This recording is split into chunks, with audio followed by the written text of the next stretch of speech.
आइए सीधे आज के इस बेहद दिलचस्प और रोंगटे खड़े कर देने वाले विश्लेषण की शुरुआत करते हैं।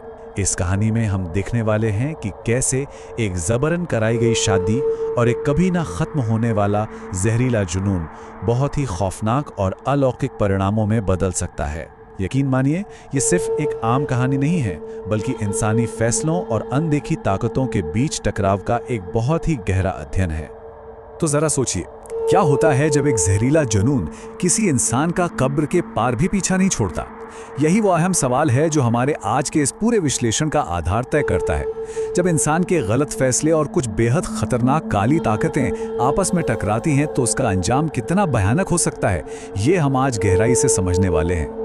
भाग 1, कॉलेज का एक जहरीला रोमांस। अब कहानी की शुरुआत में मिरहा के जीवन में मौजूद दो लोगों के बीच का अंतर देखिए। ये सच में काफी चौंकाने वाला है। एक तरफ है फैजल, जो एक बहुत ही स्टेबल और समझदार एयरलाइन पायलट है।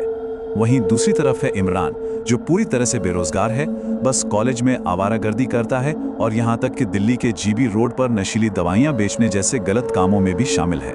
ये साफ तौर पर समझाता है कि आखिर क्यों मिरहा के पिता ने इस जहरीले रिश्ते को खत्म करके जबरन उसकी शादी फैजल से करवा दी। भाग 2, खौफनाक शुरुआत। खैर, शादी तो हो गई, लेकिन कहानी ने एक बहुत ही डरावना मोड़ लिया जब प्रेगनेंसी के 5वें महीने में एक अल्ट्रासाउंड क्लिनिक में मिरहा का सामना अचानक इमरान से हो गया। इस छोटी सी मुलाकात ने मानो घर में सो रही एक शैतानी शक्ति को जगा दिया। इसके बाद जो हुआ वो सच में डराने वाला था। शुरुआत हुई सुबह सुबह छत पर एक अजीब से सफेद साए के देखने से, फिर बात दिन के उजाले में मिरहा का गला घोटने तक पहुंच गई। और हद तो तब हो गई जब रात के ठीक 3 बजे मिरहा की बहन आफिया को बेडरूम के कोने में एक खौफनाक नुकीले दांतों वाले काले साए को देखकर रहस्यमयी तरीके से हंसते हुए पाया गया। और बात सिर्फ यहीं तक नहीं रुकी। काले जादू के ये खौफनाक संकेत लगातार बढ़ते जा रहे थे। आफिया ने अपनी ही छत पर एक मुर्गे की गर्दन को बड़े ही हिंसक तरीके से पीछे मुड़ते हुए देखा। और तो और परिवार की तस्वीरों में सिर्फ और सिर्फ मिरहा के पीछे कुछ धुंधली और अप्राकृतिक आकृतियां साफ दिखाई देने लगी।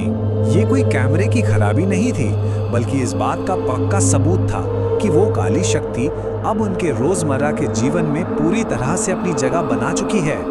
लेकिन इन सब के बीच सबसे ज्यादा रूह कपा देने वाला पल तब आया जब एक रात 3 बजे आफिया किचन में गई। वहां उसने अपनी बहन मिरहा की शक्ल में एक बहरूपिये को देखा, जिसके हाथ में एक बहुत बड़ा खंजर था। उस बहरूपिये ने मुस्कुराते हुए आफिया से कहा, मुझे दूध पीना है। और फिर उसने आफिया के कंधे पर खरोच मारी और सच में उसका खून पीने लगा। सोचकर ही सिहरन होती है ना।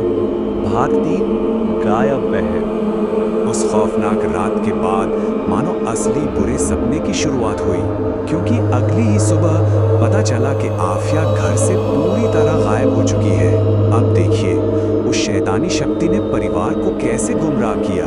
एक अनजान नंबर से फोन आता है और कहा जाता है कि आफिया तो अपने दोस्तों के साथ नैनीताल गई है। इस एक झूठे कॉल ने माता पिता को तसल्ली दे दी और आफिया के गायब होने की कड़वी सच्चाई को पूरे 13 दिनों तक छिपाए रखा।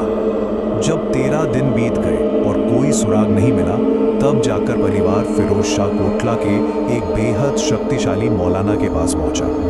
लेकिन मौलाना ने उन्हें देखते ही जो पहली बात कही वो बहुत भारी थी।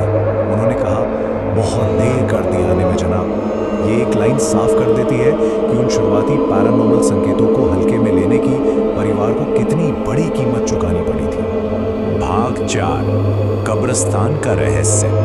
मौलाना से मिलने के बाद रात के अंधेरे में परिवार ने पास के ही एक कब्रिस्तान की तलाशी ली और वहां जो मिला उसने सबके होश उड़ा दिए। उन्हें आफिया का शरीर एक कब्र के पीछे मिला, बिल्कुल निर्जीव अवस्था में।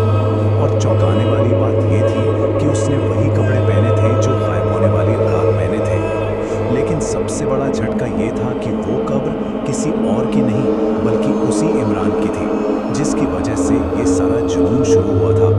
जी हाँ, इमरान की भी रहस्यमयी तरीके से मौत हो चुकी थी। अब यहाँ इस पूरी घटना के पीछे के तंत्र को समझना बहुत ज़रूरी है। इस्लामी मान्यताओं में एक शक्ति का जिक्र आता है जिसे पालिस कहते हैं। ये कोई आम जिन नहीं है, बल्कि एक ऐसा खून चूसने वाला राक्षस है जिसकी खुद की कोई इच्छा नहीं होती। इसका आका इसे जो भी हिंसक आदेश देता है, ये बस बिना सोचे समझे उसे पूरा करता है। और यही वो भयानक शक्ति थी जिसे इमरान ने अपनी खुन्नस निकालने के लिए बुलाया था। मौलाना की पूछताछ में एक बहुत ही हैरान करने वाली बात सामने आई। पता चला कि इमरान ने खुद को बचाने के लिए पवित्र दुरूद शरीफ का इस्तेमाल किया था और मिरहा को बर्बाद करने के लिए उस पालिस को भेज दिया था। लेकिन जब निशाना मिरहा से हटकर आफिया पर गया तो एक दूसरे रक्षक जिन ने बीच में दखल दिया। उस रक्षक जिन ने इमरान को तो मार डाला, लेकिन दुर्भाग्य से वो बेचारी आफिया को उस खतरनाक पालिस से नहीं बचा सका। मतलब इमरान का खुद का किया हुआ काला जादू उसी पर बहुत भारी पड़ गया। लेकिन कहानी का खौफ अभी खत्म नहीं हुआ था। मिरहा के शरीर के जरिए मौलाना के सामने वो रक्षक जिन पेश हुआ जिसने इमरान को मारा था। अब उसने अपना एक खौफनाक इरादा जाहिर किया। उसने साफ साफ कहा, मुझे मेरी जिन परी चाहिए। दरअसल वो इनाम के तौर पर मिरहा के उस अजन्मे बच्चे की मांग कर रहा था। भाग 5, अंतिम बलिदान। अब इस बेहद खतरनाक और अजय शक्ति से बचने का कोई सीधा रास्ता नहीं था। ऐसे में मौलाना ने एक ऐसा फैसला लिया जो किसी के भी रोंगटे खड़े कर दे। उन्होंने तय किया कि वो अपनी मर्जी से उस शक्तिशाली जिन को अपने खुद के शरीर में खींच लेंगे, जिसके तुरंत बाद उनकी मौत हो जाएगी। लेकिन शर्त यह थी कि मौलाना के शरीर को ठीक 1 घड़ी यानी 24 मिनट के अंदर कब्रिस्तान ले जाकर दफनाना होगा, ताकि वो जिन हमेशा हमेशा के लिए उनके शरीर के साथ ही दफन हो जाए। इसके बाद जो हुआ वो बिल्कुल किसी रोंगटे खड़े कर देने वाली फिल्म के सीन जैसा था। मौलाना के बेटों ने अपने पिता के उस मृत शरीर को गाड़ी में रखा और कब्रिस्तान की ओर पूरी रफ्तार से निकल पड़े। जरा उस माहौल की कल्पना कीजिए। गाड़ी के अंदर मौलाना का शव पड़ा है और उसकी लाल खौफनाक आंखें बेटों को घूर रही हैं, क्योंकि शरीर के अंदर मौजूद वो जिन दफनाए जाने से पहले बाहर निकलने की पूरी कोशिश कर रहा था। लेकिन उन बेटों ने गजब की हिम्मत दिखाई और बिना डरे उन 24 मिनटों के अंदर दफनाने की वो अहम प्रक्रिया पूरी कर ली। इस खौफनाक रात के बाद मिरहा को एक आखिरी सपना आता है। वो देखती है कि मौलाना की आत्मा, जो उनके इस नेक बलिदान की वजह से और भी ताकतवर हो चुकी थी, आफिया की रूह को उस खतरनाक पालिस के चंगुल से आज़ाद करा लेती है और उसे एक बेहद सुकून भरी सफ़ेद रोशनी की तरफ ले जाती है। ये विजन इस बात की तसल्ली देता है कि मौलाना का वो भारी और जानलेवा बलिदान आखिर में बेकार नहीं गया। इस पूरे विश्लेषण से जो सबसे बड़ी सीख मिलती है वो बहुत साफ है। आकर्षण अंधा कर सकता है, लेकिन एक जहरीला इंसान जिंदगी को सचमुच जहन्नुम बना सकता है। ये कहानी महज एक डरावना किस्सा नहीं है, बल्कि एक बहुत ही कड़ी चेतावनी है कि अगर हम गलत लोगों के लाल झंडों या वार्निंग साइंस को अनदेखा करते हैं तो उसका अंजाम पूरे परिवार को किस हद तक भुगतना पड़ सकता है।